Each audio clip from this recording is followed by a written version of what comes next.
ये बूढ़ा स्पार्टन कुछ नवजात बच्चों को मार रहा था क्योंकि उसे स्पार्टन का अगला उत्तराधिकारी चुनना था, लेकिन उसे उसके मनपसंद का कोई भी बच्चा नहीं मिल रहा था। दरअसल स्पार्टन का उत्तराधिकारी इतना मजबूत होना चाहिए कि उसकी बॉडी सलमान खान की जैसी हो और दाढ़ी पुष्पा की तरह, लेकिन उसके घर में पहले जो बच्चा हुआ था वो एक मेंढक की तरह दिख रहा था, इसलिए वो उसे फेंक देता है। दूसरा बच्चा दिखने में तो ठीक ठाक था, लेकिन उसकी बॉडी जॉन अब्राहम की तरह नहीं थी, इसलिए वो उसे एंजेलिना जोई को दे देता है। और जो उसका तीसरा बच्चा था उसे वो रख लेता है क्योंकि वो बच्चा सिक्स पैक और दाढ़ी के साथ पैदा हुआ था, इसलिए वो उसका नाम लियोनिदास रखता है। कुछ सालों बाद लियोनिदास बड़ा हो जाता है और उसकी ट्रेनिंग चालू हो जाती है। उसकी दादी उसे युद्ध की कला सिखा रही थी, लेकिन उन्हें अपनी उम्र की जरा सी भी परवाह नहीं थी। इसी दौरान लियोनिदास उनके जबड़े में एक पंच मार देता है जिससे उनकी पूरी बत्ती सी बाहर निकल जाती है। अब लियोनिदास कुछ सालों बाद और बड़ा हो जाता है, लेकिन उसकी ट्रेनिंग अभी भी खत्म नहीं हुई थी, बल्कि और कठिन हो गई थी क्योंकि अब उसके ऊपर कोड़े बरसाए जाते हैं। यहाँ तक कि उसके घोटियों पर डॉग फूड लगाकर कुत्ते से भी कटवाया जाता है ताकि वो हर जगह से मजबूत हो जाए और सारे स्पार्टन्स की रक्षा कर सके बिना किसी भेदभाव के। अब लियोनिदास को अपनी आखिरी ट्रेनिंग के लिए बर्फीले पहाड़ियों के बीच छोड़ दिया जाता है, जहाँ पर उसे सब्वे का बर्गर मिलता है, लेकिन वो बासी था इसलिए वो उसे फेंक देता है। तभी वहाँ पर एक पेंगुइन आ जाता है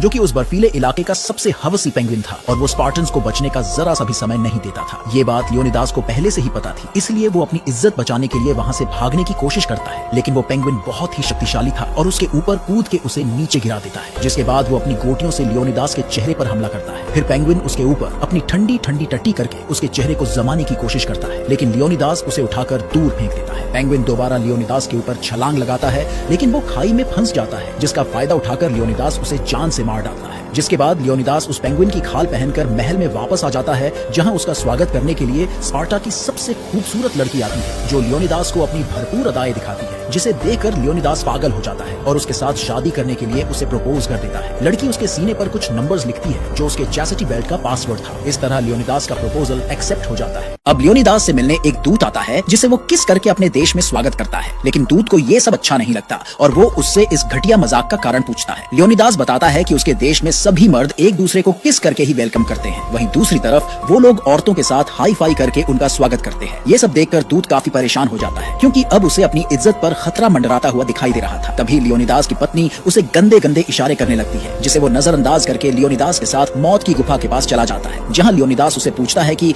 आखिर वो यहाँ किस लिए आया है। दूत बताता है कि वो पारसी राजा के द्वारा भेजा गया है जो इस दुनिया पर राज करना चाहता है, इसलिए वो स्पार्टन्स को अपने सामने झुकने के लिए कहता है। अब ये सब कुछ सुनकर लियोनिदास गुस्सा हो जाता है और उसे लात मारकर मौत की गुफा में फेंक देता है, जिसके बाद वो युद्ध का परिणाम जानने के लिए प्रीस्ट के पास जाता है, जो दिखने में तो बहुत बदसूरत थे, लेकिन वे भविष्य को देख सकते थे, इसलिए वो उनके लिए बहुत ढेर सारी फेयर लवली क्रीम और फेस वॉश लेकर जाता है। लियोनिदास उनसे युद्ध का परिणाम पूछने की कोशिश करता है, लेकिन वे बताते हैं कि अगर वो युद्ध में हिस्सा लेगा तो वो कुत्ते की मौत मारा जाएगा, जिसे सुनकर लियोनिदास अपने महल में आ जाता है।